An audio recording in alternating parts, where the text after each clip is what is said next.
This is Ag Matters PM from the Iowa Agribusiness Radio Network, brought to you by the Iowa Soybean Association. Your daily recap of the information that affects Iowa's farmers, producers, and consumers, right here in the heart of the heartland. With reports from our award-winning broadcast team of Dustin Hoffman, Riley Smith, and Mark Magnuson. Now, from the IARN studios in Des Moines, here's Riley Smith. Good day and welcome to Ag Matters PM on the Iowa Agribusiness Radio Network. I'm Riley Smith. Today is Tuesday, April 30th of 2024. Hard to believe we are already a third of the way through the year. We're so glad you can join us for today's show. In today's episode, we have the latest on an announcement from Secretary Vilsack on the Sustainable Aviation Fuel Guidelines and what exactly we're going to be following there, hopefully getting some clarity from that. But first, let's take a look at how the markets closed for today. It's time now for the Ag Matters PM Closing Market Summary, your source for market analysis and settlement prices from the day's trade in Chicago, courtesy of the folks at agmarket.net. At the end of another trading day in the ag marketplace, we're here with Ross Baldwin of agmarket.net. First off, Ross, what do we see going on in the grains today? Hey, Riley. We saw a pretty broad day of selling across the entire commodity space, and I look at my screen right now, and most every commodity that I look at ended the day red, and some of them with some pretty sharp losses. But the corn market was 2 to 3 lower.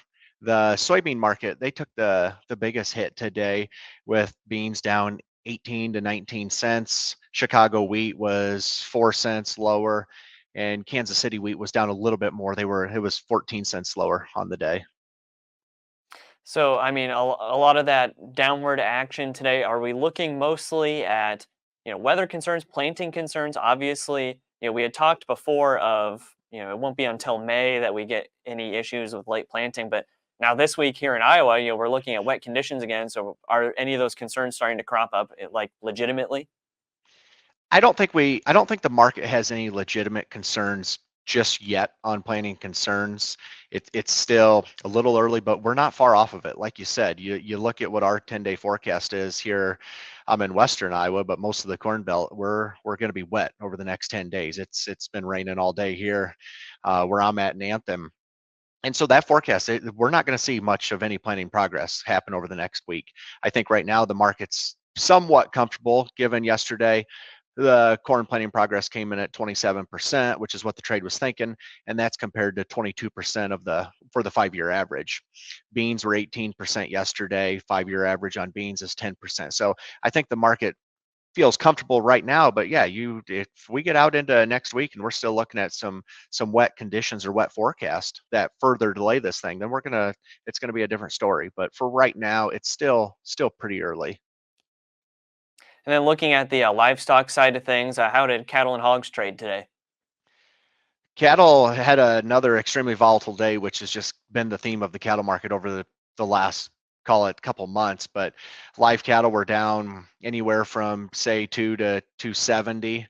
The nearby June contract was down 217, closed just under 175. Feeder cattle, they were down, call it $3.50 to $4. Some of the deferred months were a little over $4 lower on the day. The cattle market, we've had a nice rally over the last couple weeks. We saw June live cattle rally basically $9.50 off of our recent low here, our early April low, where we got down to 170.32. We did not find any buying to take us above the 200-day, which I believe today's around 180. So we've just kind of sat back here yesterday, but there was another announcement that came out yesterday, just a little after 12 o'clock, that I think has got the market a little spooked again, and it involves the avian influenza story that's going on. And the headline was that the USDA is going to start testing ground beef for traces of the avian influenza in it. They did say that they still feel confident that there's no issues in the beef product, but the fact that they're going to start testing that has, I think, your managed money traders a little nervous of what could come, if anything were to come. I mean, I really would like to think that we're not going to see anything like that in the product, but the uncertainty when you start throwing out the raw beef product, it's a very high degree of uncertainty that the trade's going to be watching for. So that's definitely something people need to keep on their radar. And I would just caution, I mean, anyone that's involved in the cattle industry, whether you're finishing fat cattle or you got feeder cattle, you just, when you see these kind of headlines floating around, there, you really need to have some put options or something underneath of this thing, because if we got a really negative headline of something impacting the beef product, it could be a devastating blow to the cattle market. So I would just really urge people to talk to your broker, whoever you work with, and just get a plan in place to at least have some form of a floor underneath this thing to really prevent a train wreck. All right, Ross, lots of great information today. For those of our listeners and our viewers who'd like to get in touch and learn more from the folks at agmarket.net, how can they do that? You can get a hold of me at our office here in Anthon. Our number is 712-373-3276, or you can visit agmarket.net to find any of the ag market brokers. Great talking with you as always, Ross, and we look forward to speaking again soon. Thanks for having me, Riley. That again was Ross Baldwin of agmarket.net. Let's take a look at how the numbers close, courtesy of the folks at Bar Chart. May corn up 1/4 cent at 4.39 1/2. May soybeans down 15 1/4 at 11.45 1/2. May soybean meal down $2 at 3.4630. Soybean oil down 1.40 at 42.29. Chicago wheat down 5 1/4 at 5.85 even. Kansas City hard red wheat down 21 even at 6.22 3/4. Minneapolis spring wheat down 5 even at 7.10 1/4. May oats down 1/4 cent at 3.71 even. On the Merc, June live cattle down 2.17 at 174.97. May feeders down 3.45 at 244.57. May lean hogs up 12 cents at 94.15. Pork cutout went unchanged at 103.12. And May class 3 milk up 26 cents at 18.34. And that's been a check of the markets here on Ag Matters PM. We're going to go ahead and take a quick break to hear from our sponsor, the Iowa Soybean Association and the Soy Checkoff. When we come back, we have comments from Ag Secretary Tom Vilsack as he made some announcements about sustainable aviation fuel guidelines. This is Ag Matters PM. Iowa Soybean Association is driven to deliver for Iowa's 40,000 soybean farmers. We're proud to provide objective agronomic research, a helping hand with soil and water stewardship, and timely industry news powered by the Soybean Checkoff. Learn more at iasoybeans.com. Welcome back to Ag Matters PM on the Iowa Agribusiness Radio Network. I'm Riley Smith. Well, Dustin Huffman is out in Washington, D.C., and Washington Watch had a very important announcement today as Secretary Vilsack stopped by to make some announcements on the blending requirements and guidelines for sustainable aviation fuel. Now, we know the ethanol industry has been positioned for that to ramp up production for a long time, just been waiting on those guidelines on how to do it and what sustainability requirements they need to meet. And hopefully moving forward, we'll get some clarity after this announcement. What's going to get published today by the Treasury Department is the guidance and direction of how entities that are producing sustainable aviation fuel can qualify for a tax credit under Section 40B of the Internal Revenue Code, which is a tax credit that's available for biofuels produced, or sustainable aviation fuel produced in 2023 and 2024, just 2 years, all right?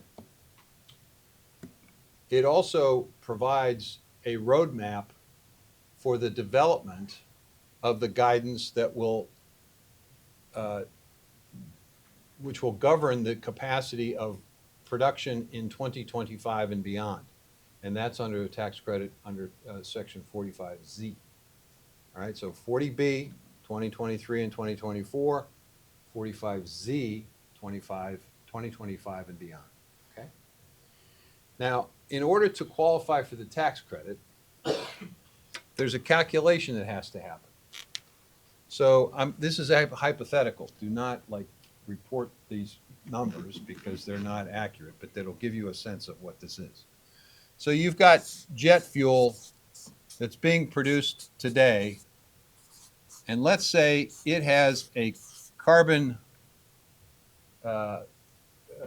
index, a CI, of 100. In order to qualify for 40B, you've got to be able to produce fuel that reduces this score by at least 50%. Okay? So in other words, the CI has to be 50 or less. So the question is, well, how do you calculate that? And one of the first issues that we had to confront was the issue of what modeling do you use to determine that number. The law basically created one model, but that model wouldn't necessarily be of assistance for climate smart agriculture activities, would make it harder for ethanol, biodiesel facilities to qualify. So the first discussion point in this process was, can we expand the model to include other models? Well, in fact, what you'll find today, which you'll be able to tell people at 4:01 p.m., is that indeed there is now going to be what is called the GREET model, G-R-E-E-T. And it's a model through which you can run calculations to get a number, hopefully, that is close to 50% or better of the jet fuel number. Now, this GREET model by itself may not get you to the magic number. So the guidance that's being published today is going to also identify other ways in which you could get additional reductions so that you ultimately get below 50. For example, it will say, gosh, if you're producing that fuel with renewable energy, you get credit for that. And let's say, for sake of discussion, the GREET model gets you 30 points. And this gets you 10 points. Still not there. You can do carbon capture and storage. Some people are talking about. Let's say that's 10%. Now you're close. You're at 50. But you got to get below 50. Maybe you use and produce, in addition to the jet fuel, you're producing some renewable natural gas. That's another 10. And you're there if you're using all of this. So the first order of business was to get this in place and to begin identifying strategies that would get you to 50 or less. The second focus of our efforts at USDA was to say, wait a minute, what about climate smart agriculture? What about the fact that when you grow corn, grow soybeans, maybe other commodities, you are embracing climate smart practices like no-till, like cover crops, maybe you're using energy efficient fertilizer to produce it. Shouldn't you receive some credit for those steps? This is a brand new era that we're entering, and we are developing, as we speak, the capacity to identify, to verify, to report, to measure, to monitor the results of climate smart agriculture. If you remember, when we launched the Climate Smart Agriculture Partnership Initiative, we talked about the fact that there would be a lot of monitoring and measuring and verifying of the results of all of the 203 practices that we're currently incenting with that program. And we would measure the benefits of each one of those practices and then determine from that what works and what doesn't. So what you're going to see today is, for the first time ever, a recognition by the IRS and by others that in fact climate smart agriculture in fact has an impact, a positive impact on climate change, on reducing greenhouse gases and carbon storage. And so by bundling the no-till, the cover crop, and the energy efficiency, you get some points under climate smart agriculture. So, in other words, agriculture's foot is in the door. We're in the game, which we weren't in the game before. Now we are. Now, for soybeans, that's for corn. For soybeans, it's just no-till and cover crops. So that's the structure, all right? So if you're producing ethanol and you use the GREET model, and maybe you use renewable energy and you use climate smart agriculture and you do something else, maybe you ultimately get to less than 50, your CI score, and that qualifies for the tax credit. Now, as a practical matter, not much sustainable aviation fuel was produced in 2023, and very little is going to be produced in 2024. So essentially, this exercise was the beginning of the structure that ultimately we will create under 45Z. And that's the credit that really matters. And what you're going to find is that we're starting here, but we're not stopping here.